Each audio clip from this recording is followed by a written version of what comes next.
Okay then, good morning students. आज हम सीखेंगे आपकी इंग्लिश क्लास 9 की मोमेंट में से एक बहुत ही अच्छी एक कहानी which is just written by a very famous English writer.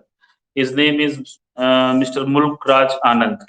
Okay, Mr. Mulk Raj Anand, and the story is The Lost Child. So first, I would like to introduce you about who is Mulk Raj Anand and what were his just achievements and what were his other just works. So that's why here just I would like to tell you कि Mulk Raj Anand was born on 12 December 1905 in Peshawar, that is currently located at Pakistan. Okay, so यानी कि 1905 यानी 1905 में इनका जन्म हुआ था पेशावर में, जो अभी वर्तमान में कहाँ है, पाकिस्तान में है. मैं अगर आपकी बताऊं कि इनके फादर हुआ इस फादर, तो इस father was mister Lalchand and mother was Mrs Eswaran Kaur, and his education that was completed in Cambridge in 1929. So you can say that at that time India was just shackled in the British Empire. It was just completely, we were under a British government rule. Lekin still he has such kind of educational background, economical background. That's why he was able to complete his higher studies in Cambridge University in 1929. So अगर हम बात करें कि इनकी और क्या क्या खासियत है, व्हाट आर हिज स्पेशलिटीज, क्योंकि हर एक लेखक की क्या होती है, एक अपनी स्टाइल होती है लिखने की. तो यू नो डाउट कि यू कैन से दैट कि Mulk Raj Anand is a writer of common people, common events. So he was such kind of writer कि उन्होंने भारत में होने वाली एक छोटे छोटे घटनाओं को और एक बहुत ही सामान्य वर्ग की समस्याओं को, जो ऐसी समस्याएं that was just you can see everywhere, उन्होंने उसको सेंट्रलाइज करके अपनी जो है कि रचनाएं लिखी. और ये क्या थे, ये बहुत अच्छे, he was a great novelist, उपन्यासकार भी थे, स्टोरी राइटर भी थे, एंड अपने इस अचीवमेंट्स के लिए इंडियन गवर्नमेंट ने इनको जो है कि बहुत सारे अवार्ड भी दिए. उसमें से एक अवार्ड आता है साहित्य अकेडमी अवार्ड, जो उनको जो है 1971 में दिया गया. And later on he was given Padam Bhushan Award in 1967. And अगर हम बात करें कि इन्होंने और क्या क्या नोटेबल कंपोजिशंस क्रिएट की या और क्या क्या इन्होंने लिखा, तो इनकी कुछ बहुत ही बेहतरीन जो कृतियां हैं, मैं एक दो का नाम आपको बताता हूं. इसमें से एक था कूली, एक उपन्यास था कूली, जो उन्होंने 1936 को लिखा. Coolie, I think that you all are just aware about कि what is coolie and what the coolie is called. So this was his novel which was just especially focused on a coolie, and also he wrote another is you can say कि विचार उन्होंने रखा, that was untouchable. Untouchable it's mean that अछूत नाम का एक इन्होंने एक और उपन्यास लिखा था. तो इस तरह से देखा जाए कि ये एक ऐसे लेखक थे जिन्होंने कि बहुत ही कॉमन कॉमन टॉपिक्स को लेकर के भारतीयों को अपनी जो है राइटिंग से इंस्पायर किया. लेकिन हर जो सितारा जो बनता है, जो चमकता है, at last it has to be doom, at last it has to be off. So that's why such great personality also died in September 28, 2004. Okay, so the story that you have to study today, that is in your just book, it is about the lost child. And I think that की story ही clear कर दे रही है. Lost child यानी खोया हुआ बच्चा, यानी इसमें आप एक बच्चा होगा जो लीड रोल में होगा, और हो सकता है कि वो क्या हो जाएगा, वो खो जाएगा.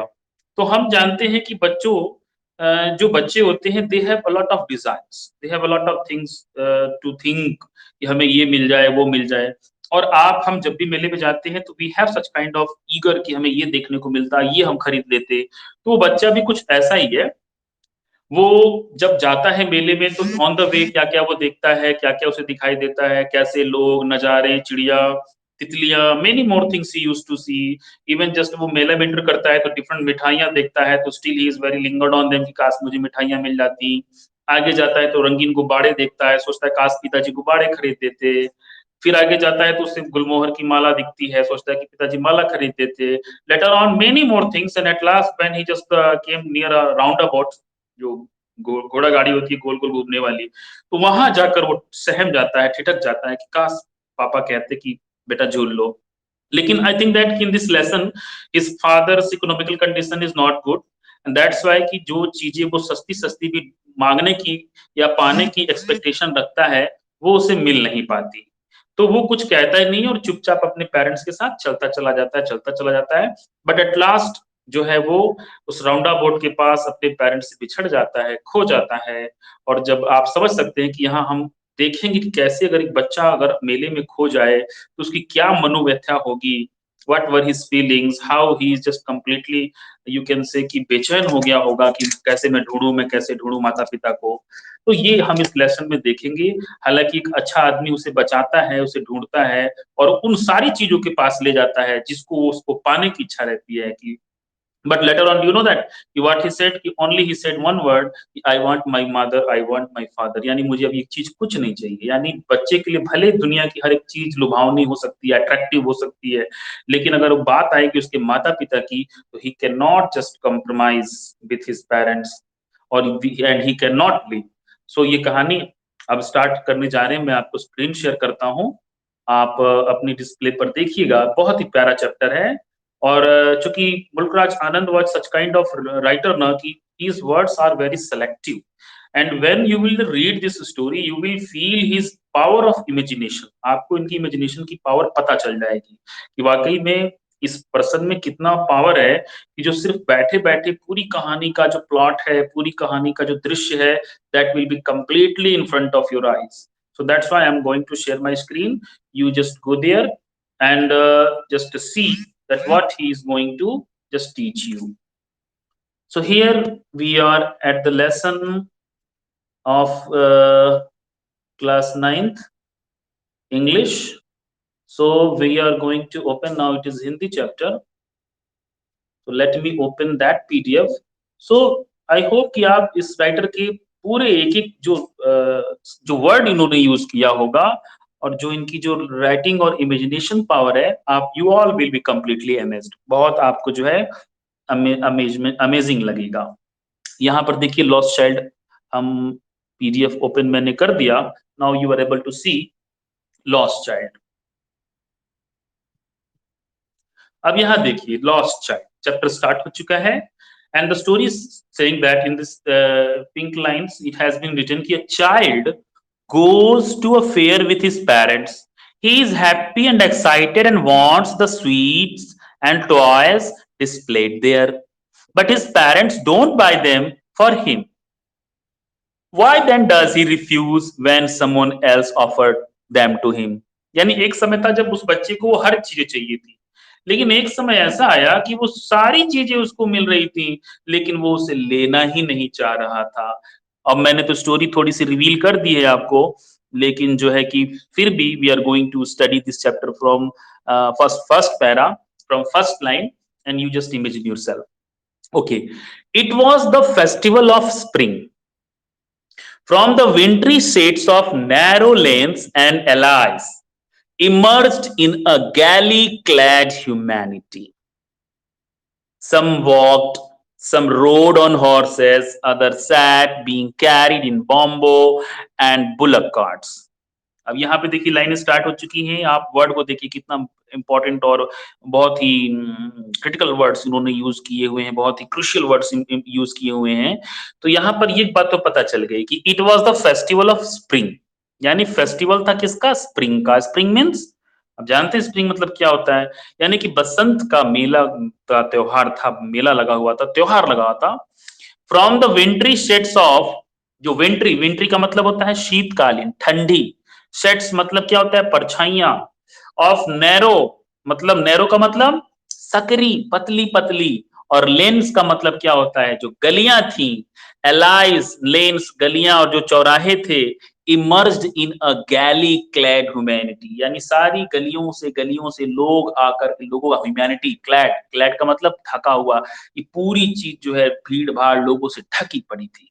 यानी जब कहीं मेला लगता है तो क्या होता है? सभी इंटरेस्टेड होते हैं जानने के लिए, सभी अपने घर से बाहर निकलते हैं, यानी लोगों का हुजूम लगा हुआ था सड़क पर और गलियों में।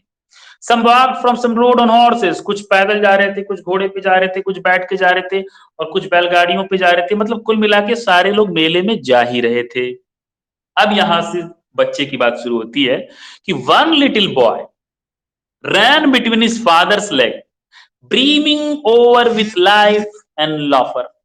एक छोटा सा बच्चा था जो अपने पिता के पैरों के बीच से दौड़ रहा था, यानी बहुत छोटा, यानी करीबन 2-3 साल का बच्चा, 3-3.5 साल का, 4 साल का, यानी अंडर 5 ईयर यू कैन से कंप्लीटली, जो अपने पिता के पैरों की ओर से इधर से निकलता, कभी उधर से निकलता, हंसी खेलता हुआ। एंड ड्रीमिंग की बात आ रही है, ड्रीमिंग मतलब होता है भरा हुआ, ओवर विथ लाइफ, जीवन से भरा हुआ, एंड लॉफर एंड खुशहाल। सो नो डाउट कि जो बच्चे होते हैं ना, उनको मनाना बहुत आसान होता है, क्योंकि अभी उनमें चालाकी नहीं आई होती है और वो छोटी-छोटी बातों पे जितना निश्चल होकर हँसते हैं, without just any just kind of selfish, greed and just anger and jealousy they don't have. So his life is just completely full with the love, affection and beauty. So that's why बच्चे मन के सच्चे बड़े नादान होते हैं, बड़े अच्छे होते हैं। तो वो बच्चे का मन जो था बिल्कुल जीवन से भरा हुआ और बहुत सुखमय था, बहुत खुश था वो। यहाँ आप देख सकते हैं ये बच्चा और ये इसके माता-पिता मेले में जा रहे हैं। किसी का स्पीकर ऑन है, स्पीकर ऑफ करिए। सॉरी, माइक ऑन है, माइक ऑफ करिए। आगे देखिए, जब वो बच्चा जो क्या हो जाता कि आगे पीछे घूमता, और बच्चों की क्या आदत होती है, वो अक्सर माता-पिता से कभी दूर भागते हैं, कभी पीछे छूट जाते हैं और उन चीज़ों के चक्कर में पड़ जाते हैं जो उनको आकर्षित करती हैं। तो यहाँ पर जो है उसके पेरेंट्स क्या कह रहे हैं, "कम चाइल्ड कम, आओ बेटा, जल्दी आओ," called his parents as he lagged behind. Lagged behind का मतलब होता है पिछड़ जाना, पीछे छूट जाना। जब वो पीछे छूट जाता तो उसके पेरेंट्स उसको क्या करते, कॉल करते, आओ बेटा जल्दी आओ, इधर आओ, इधर आओ। Fascinated by the toys in the shops that lined the way, क्योंकि रास्ते में जो खिलौने की जो दुकानें थी वो उनको देख के फैसिनेट हो जाता। फैसिनेट का मतलब क्या होता है, आकर्षित हो जाता, वहां रुक कर निहारने लगता, उन्हें देखने लगता कि ओ ये गुड्डा, ये गुड़िया, ये हाथी, ये घोड़ा। तो वहां अनजान जाने अनजाने में भी उसके पैर अचानक रुक जाते और माता पिता आगे बढ़ जाते। तो जब माता पिता को लगता कि बहुत पीछे छूट गया तो उसे आवाज लगाते और ही हरीड टुवर्ड्स हिज पेरेंट्स, और दौड़ के अपने माता पिता के पास चला आता। His feet obedient to their call, उसका जो पैर था ना वो अपने माता पिता की आवाज के लिए ओबीडियंट, ओबीडियंट मतलब आज्ञाकारी, यानी जो ही उसके कानों में आवाज आती कि मम्मी पापा बुला रहे हैं, वो तुरंत सब कुछ छोड़ छाड़ कर उनके पास दौड़ कर चला आता। लेकिन his eyes still lingering on the receding toys। अब यहाँ देखिए, तो दौड़ के तो भले चला आता लेकिन उसकी नजरें कहाँ अभी भी पड़ी रहती, लिंगरिंग, लिंगरिंग का मतलब होता है टिकी रहती। रिसीडिंग टॉयज यानी कि जो पीछे धुंधले पीछे पड़ते हुए जो खिलौने थे, अभी भी एक टक उनको मुड़ करके देखता रहता, लेकिन चलता रहता। यानी भले वो अपने माँ बाप के पास दौड़ कर चला जाता लेकिन उसकी निगाहें अभी भी उन खिलौनों पर अटकी हुई होती। As he came to where they had stopped to wait for him, और he came to where they had stopped, वो वहां पहुंचा जहां पर उसके पेरेंट्स स्टॉप यानी रुके हुए थे, उसका इंतजार कर रहे थे। He could not suppress, suppress का मतलब होता है he could not suppress, वो दबा नहीं सकता था the desire of his heart, अपने हृदय की इच्छाओं को दबा नहीं पा रहा था।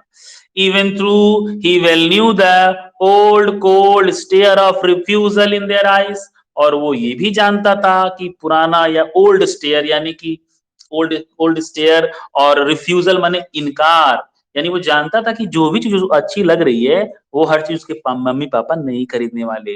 यानी उसे पता था कि मैं अगर कहूंगा भी कि ये चीज खरीदो तो लोग कहेंगे हाँ ये चीज बेकार है, मत खरीदो। इसलिए वो अपनी हृदय की इच्छाओं को दबा भी नहीं पा रहा था और उनसे क्लियरली कह भी नहीं पा रहा था। तो अंत में उसने उनसे क्या कहा, I want that toy, he pleaded, उसने याचना की कि मुझे भाई ये खिलौना चाहिए। His father looked at him red eyed, उसके पिता बिल्कुल अपनी आंखें लाल कर कर उसकी ओर देखते हैं। इन इस फेमिलियर ट्रांस वे, ट्रांस वे का मतलब क्या होता है, ट्रांट का मतलब होता है तानाशाह, यानी कि मतलब नहीं खरीदा जाएगा ये सब चीज। But his mother melted by the free spirit of the day, was tender and giving him her finger to hold, said, "Look, child, what is before you?" यानी माता का जो हृदय था बड़ा नाजुक होता है, बड़ा कोमल होता है, तो पिता उसको ऐसी नजरों से देखता कि बच्चा डर जाता और जो भी उसकी जो खरीदने की जो इच्छा रहती वो वहीं पे वहीं खत्म हो जाती। तो उसकी माँ उसे अपनी उंगलियां पकड़ाती और कहती है, बेटा ये सब क्या देख रहे हो? Look child, what is before you, ये देखो तुम्हारे सामने क्या आ गया है। यानी अगर हम बात करें बेटा तो हम बचपन में इतने भोले होते हैं ना कि हमारे माता पिता हमें बहुत बहलाते हैं, बहुत फुसलाते हैं, और हम भी इतने भोले होते हैं कि हम अपनी पिछली चीज को छोड़ के फिर नई चीज पर अपना ध्यान आकर्षित कर लेते हैं। अब it was a flowering mustard field. अब वो गुजर रहे थे किस तरह से, एक खिले हुए मस्टर्ड सरसों के खेतों की तरफ से, और सरसों में पूरे फूल लगे हुए थे, पूरा पीली पीली वादियां, पेल लाइक मेल्टिंग गोल्ड, बिल्कुल वैसा पीला जैसा कि मेल्टिंग यानी लग रहा हो कि पिघल गया हो, गोल्ड यानी सोना, यानी चारों तरफ जैसे सोना पिघल के बिखरा हुआ हो, ठीक वैसा ही नजारा उस जो है मस्टर्ड फील्ड का था। And it swept cross miles and miles of even land, और मीलों दूर तक, बहुत दूर तक, जहां तक देखो सिर्फ सरसों के खेत ही दिखाई दे रहे थे, और सारे सरसों के खेतों में फूल लगे हुए थे, और बहुत ही सुंदर जो नजारे हैं दिखाई दे रहे थे। अब जहाँ सुंदर नजारे हैं, वादियां हैं, तो वहां भाई और भी कीट पतंगे, कीड़े मकोड़े सब कुछ होंगे। तो आगे की पंक्ति कहती है कि a group of dragonflies, dragonfly क्या होती है? कीट होती है। तो dragonflies were bustling about on their gaudy purple bee wings.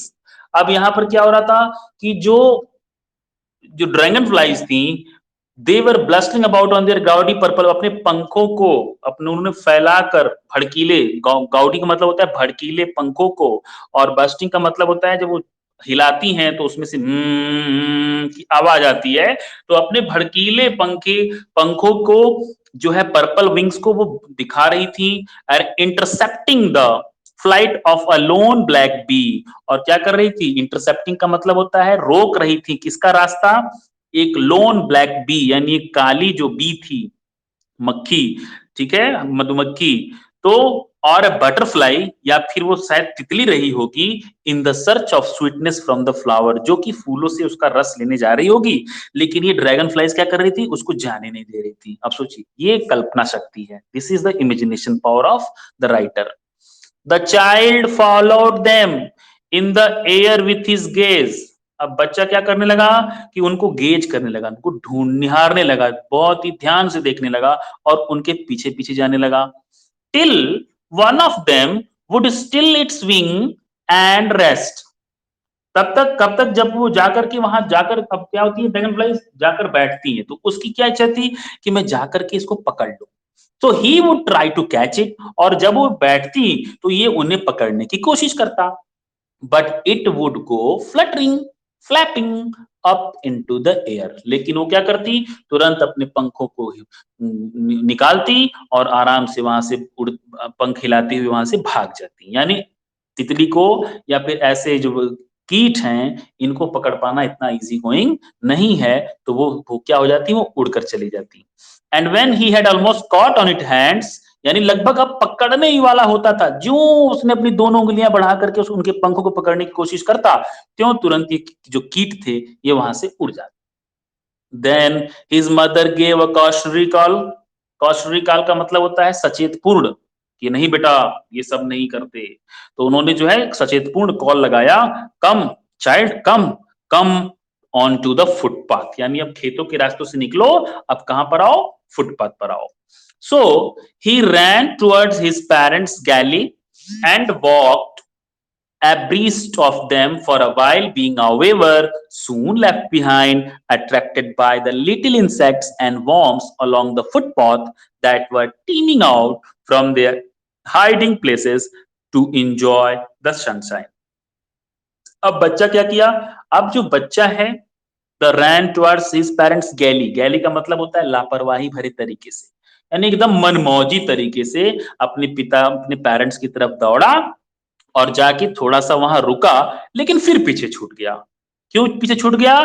क्योंकि now he was attracted by the little insects, क्योंकि तब वहां उसने पास में छोटे छोटे और कीड़े मकोड़े देखे जो फुटपाथ पे दिखाई दे रहे थे, and they were teeming out, वे बाहर निकले हुए थे, परिपूर्ण यानी पूरी तरफ से बाहर निकल के क्या कर रहे थे, फ्रॉम देयर हाइडिंग प्लेसेस, अपने छुपे छेदों में से जिनमें वो छुप कर रहते हैं उसमें से निकल के दे वर एंजॉयिंग द सनशाइन, वो क्या मजा ले रहे थे, धूप का आनंद ले रहे थे। वो सारे कीड़े अपने गड्ढों से निकलकर बाहर आए हुए थे, अपने बिल से बाहर आए हुए थे। तो लड़का एक क्षण के लिए रुक करके उन्हें देखने लगा।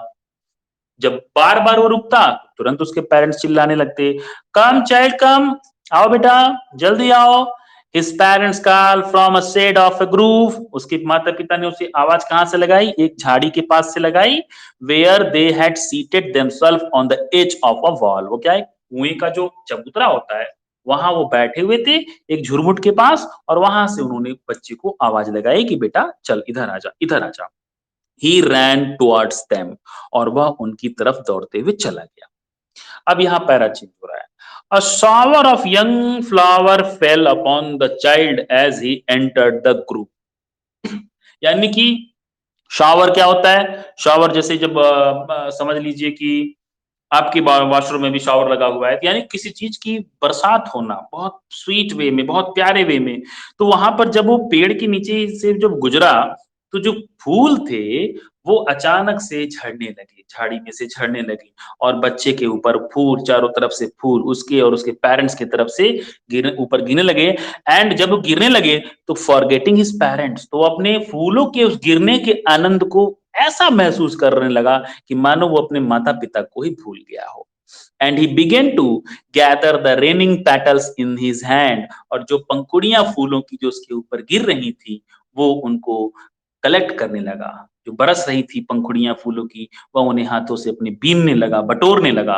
एंड बट लो, लेकिन ये देखो, the heard of a cooing of a dogs, लेकिन अचानक वहां पर एक डव पक्षी की जो कूइंग थी, उसकी जो आवाज थी, उसने थोड़ा सा उसको डिस्ट्रैक्ट किया, क्योंकि तब तक toward his parent shouting, parents को उसने देखते हुए चिल्लाकर उसने बोला, द डव, द डव, वो देखो डब चिड़िया, डब चिड़िया।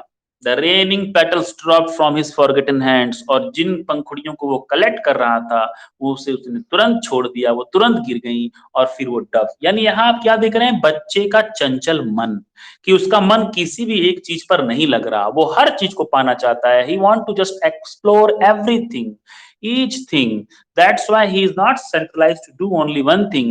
यानी अभी जिस पंखुड़ियों की बारिश से उसने अपने माता पिता को भूलने जैसा फील किया, तुरंत जो है उन पत्तियों को कलेक्ट किया, उन पंखुड़ियों को, और जब डब देखा तो उसने फिर से सारी चीजें फेंक दी और डब डब चिल्लाने लगा।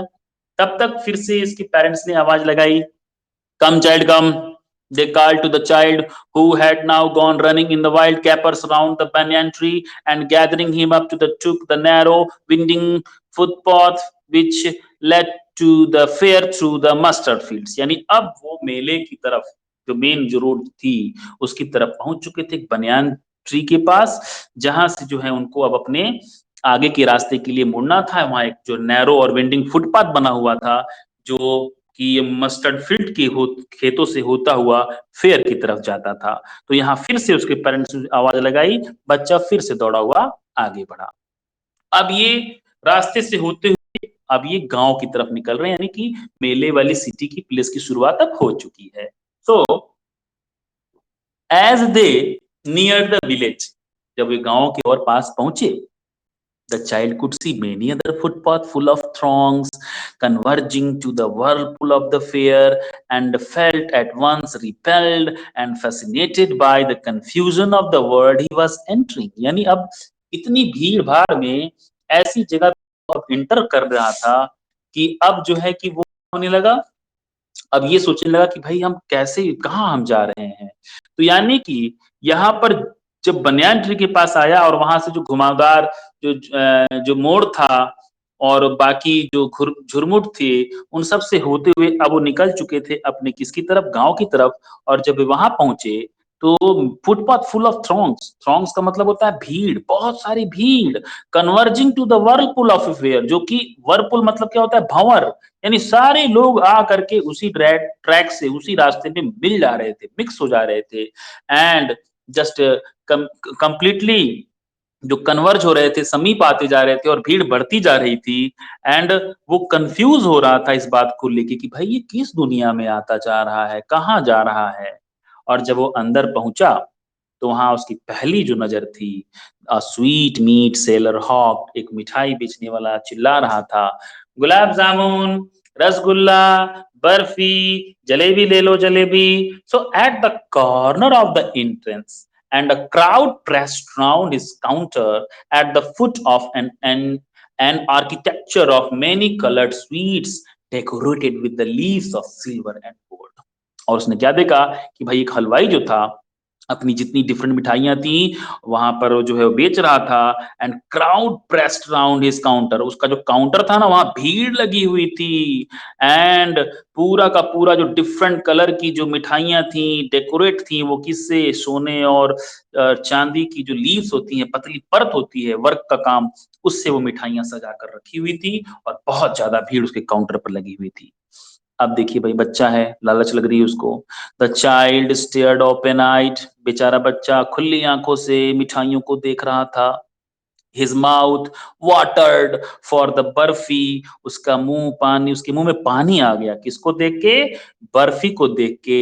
And that was his favourite sweet, क्योंकि वो उसकी सबसे पसंदीदा मिठाई थी।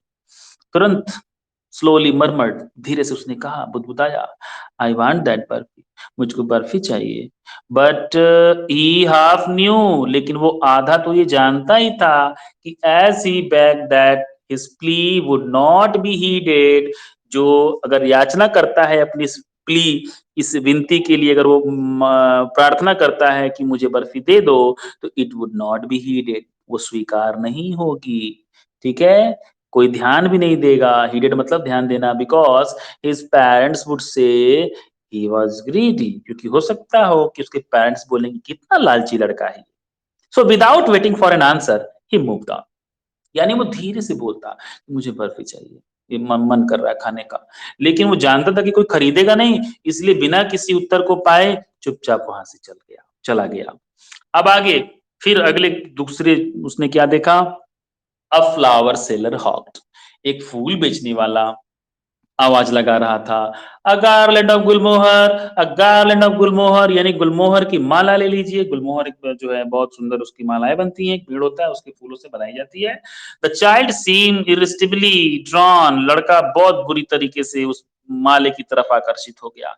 ही went towards the basket where the flowers lay heaped and half मरबट, वहां जहां पूरे फूल को जो है गट्ठर जो रखा हुआ था, पूरे फूल का जो कह सकते हैं कि पूरी अमाउंट रखी हुई थी, वहां जाकर फिर से धीरे से बोला, आई वॉन्ट दैट गार्लैंड, मुझे ये माला चाहिए, मुझे ये माला चाहिए। But he well knew his parents would refuse to buy him those flowers, वो जानता था कि भले मैं कह रहा हूं या कहूंगा, लेकिन मेरे मम्मी पापा इसको भी नहीं खरीदेंगे।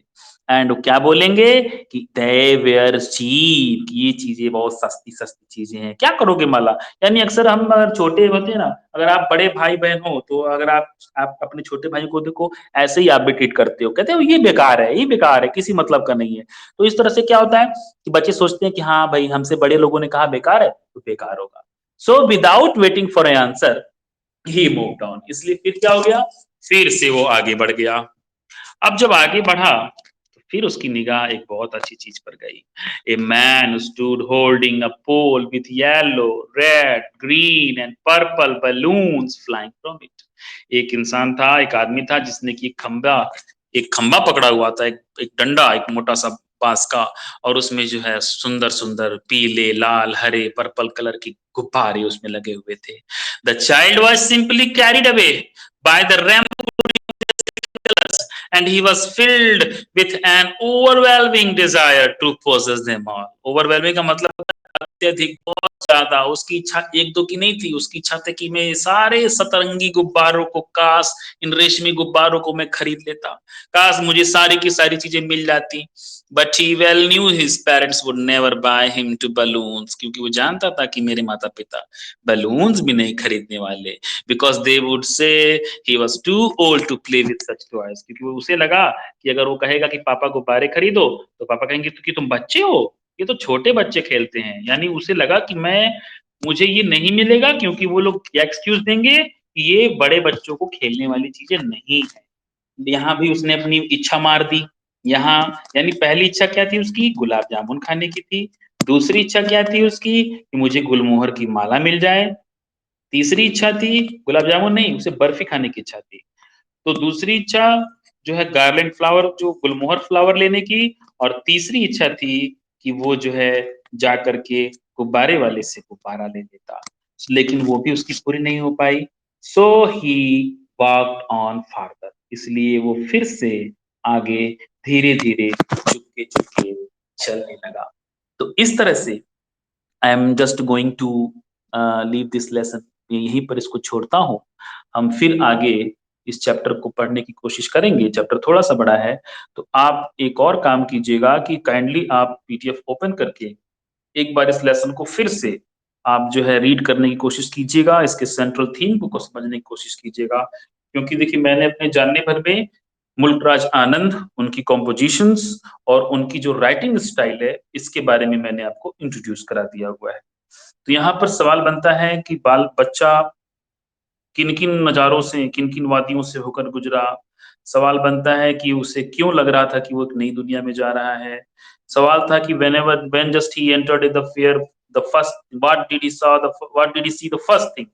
So no doubt you can say that the first thing which he saw, it was just a sweet meat seller, and he was highly just interested, and his mouth was filled with the water to see the different patterns and different designs of the sweets, and even the barfi was his favorite sweet. So next he just when he saw the Gulmohar garland seller, and he was also attracted to just have that garland, तो वो भी उसको नहीं मिल पाया। Later on he saw just a person who was selling that multicolor of balloons, but still he was just completely agree कि no, his parents will also not buy this. So इतनी सारी उसके मन में इच्छाएं थी कि काश मुझे ये भी मिलता, वो भी मिलता, लेकिन जो है उसको उसको कोई भी चीज नहीं मिली, और वो बेचारा अभी भी चुपचाप अपने पेरेंट्स के साथ आगे बढ़ता हुआ जा रहा है। सो लेटर ऑन आगे स्टोरी में क्या हुआ, ये हम जो है नेक्स्ट इसकी वीडियो में जानने की कोशिश करेंगे। आई होप कि just you got the information of this lesson, got this the essence of this lesson, and even I already told you about the Mulkraj Anand and his writing style. So मैंने आपको starting में ही कहा था कि जब आप इनकी राइटिंग स्टाइल को देखेंगे, पढ़ेंगे, तो खुद फील कर लेंगे कि what a imagination power he had, कि बहुत बड़ी कल्पना शक्ति, बहुत ही बेहतरीन कल्पना शक्ति मुल्कराज आनंद के पास थी। तो इस लेक्चर को मैं यहीं तक रखता हूँ। नेक्स्ट वीडियो में जब हम नेक्स्ट लेक्चर में क्या करेंगे कि हम इसकी आगे की स्टोरी को जानने की कोशिश करेंगे। So I am going to of this class. आपके जो भी डाउट्स होंगे आप उसे व्यक्तिगत रूप से personally you can ask me, and whatever the different and difficult word meanings are, I will send you on the group. Okay, so आप उसकी मीनिंग को आप नोट कर लीजिए, और जब आप इस चैप्टर को रीड कीजिए तो उस मीनिंग की हेल्प से आप इस पूरे लेसन को समझने की कोशिश कीजिए। ओके,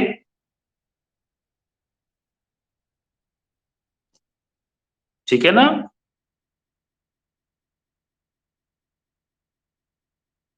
ठीक है, तब मैं अब क्लास ओवर कर रहा।